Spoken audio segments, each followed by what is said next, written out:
స్వాహా చేయగలిగిన అది క్లాసికల్ పద్ధతిలో చేయగలిగిన నేరస్తులు ఎవరైనా ఉంటే వాళ్లకు నాయకుడిగా ఉంటాడు అని చెప్పడానికి పనికొచ్చే క్లాసిక్ కేసు అది. ఆ రోజు జరిగింది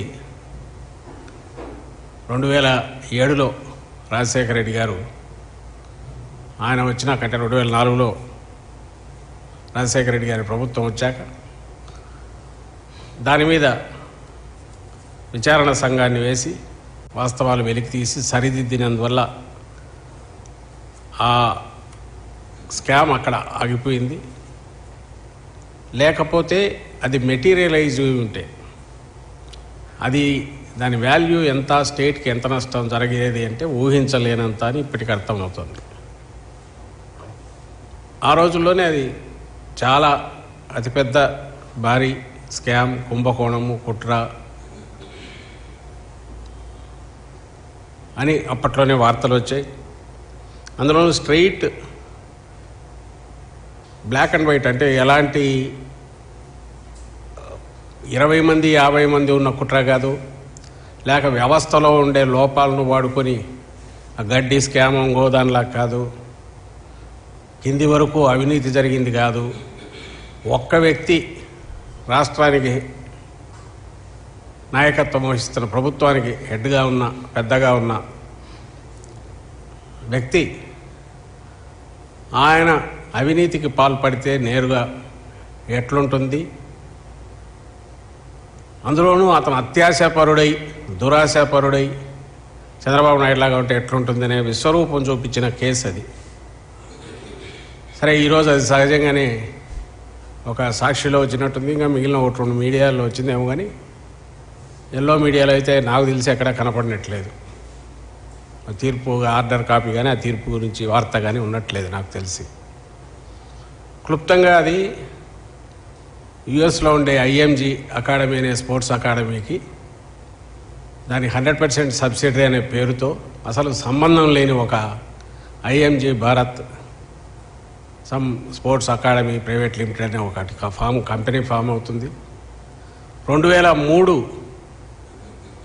ఆగస్టులో 5వ తేదీన అది ఫామ్ అవుతుంది. అంటే ఇన్కార్పొరేషన్ ఆ రోజు అవుతుంది.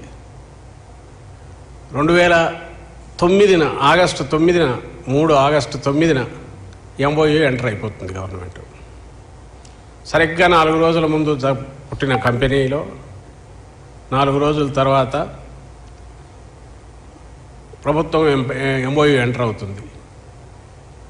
అంతా చేస్తే ఆ కంపెనీకి కానీ ఒరిజినల్ ఐఎంజీకి కానీ సంబంధం లేదు. 5వ తేదీ అది ఫామ్ అవుతుంది.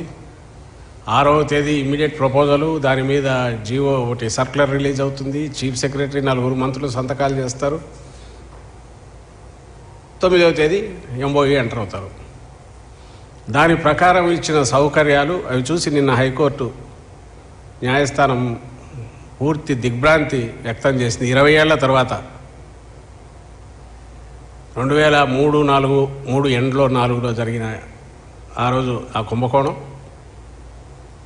2006-7లో సరిదిద్దబడిన కుంభకోణం, 2024లో ఈరోజు అంటే 20 ఏళ్ల తర్వాత జడ్జిమెంట్లో ఇప్పుడు కూడా హైకోర్టు దిగ్భ్రాంతి వ్యక్తం చేసిన అంశాలు ఏవయ్యాయంటే, ఈ 4 రోజుల్లో జరిగిన ఎంఓయూ ప్రకారం ఆ ఐఎంజీ భారత్ అనే ఒక బోగస్ కంపెనీకి 850 ఎకరాల ల్యాండ్, అలాగే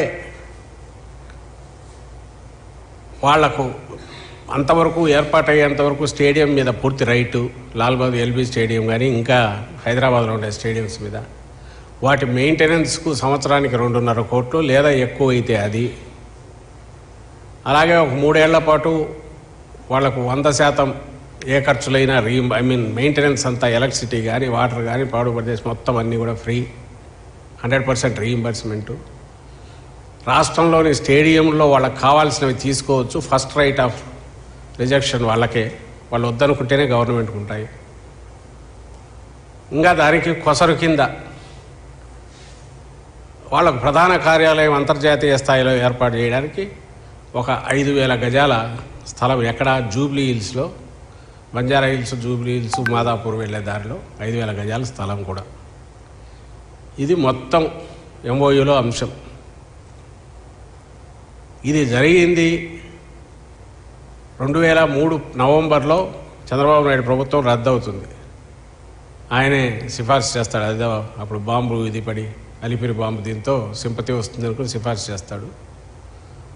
ఆపద్ధర్మ ప్రభుత్వంలో 2004 ఫిబ్రవరిలో గచ్చిబౌలిలో 400 ఎకరాలు రిజిస్ట్రేషన్ కూడా చేసి సేల్ డీడ్ ఇస్తారు. గచ్చిబౌలిలో సెంట్రల్ యూనివర్సిటీ పక్కన అప్పటికే ఈ ఎంఆర్ ప్రాపర్టీస్, బౌల్డర్ హిల్స్ ఆ ఏరియా అంతా అప్పటికే విల్లాస్ వస్తున్నాయి. IVRCL వాళ్ళది విల్లాస్ అవన్నీ వస్తున్న ఏరియా. అక్కడ అప్పట్లోనే ఎకరం 2 కోట్లు, బుక్ వాల్యూ 13 లక్షలు, మార్కెట్లో 2 కోట్లు పలికే భూమి ఎకరం 50,000కు, అంటే 2 కోట్లకు మొత్తం 400 ఎకరాలు సేల్ డీడ్ ఇచ్చేసింది అప్పుడు ప్రభుత్వం, చంద్రబాబు నాయుడు ప్రభుత్వం. అది ఏది ఆపద్ధర్మ ప్రభుత్వం. ఈ ఎంఓయూ నుంచి ఈ ప్రపోజల్ అంతా పోనీ కనీసం క్యాబినెట్కి వెళ్ళిందా? లేదు. కేవలం అంతకుముందు మంత్రులు సంతకాలు చేసి ఎంఓయూ ఆధారంగా జరిగిన ట్రాన్సాక్షన్లో, ఆ ప్రాసెస్లో ఫిబ్రవరిలో ఇది 400 ఎకరాలు సేల్ డీడ్ చేస్తారు. ఇంకొక 450 ఎకరాలు మామిడిపల్లి, అంటే మీకు ఇంకా అందరికీ తెలిసిన ఏరియా ఎక్కడంటే ఎయిర్పోర్ట్ నుంచి శ్రీశైలం రోడ్డు వైపు బయటికి ఎగ్జిట్ వచ్చిన దగ్గర పక్కన, అక్కడ 450 ఎకరాల అగ్రిమెంటు. అది లక్కీగా అది అప్పుడు సేల్ డీడ్ కాలే.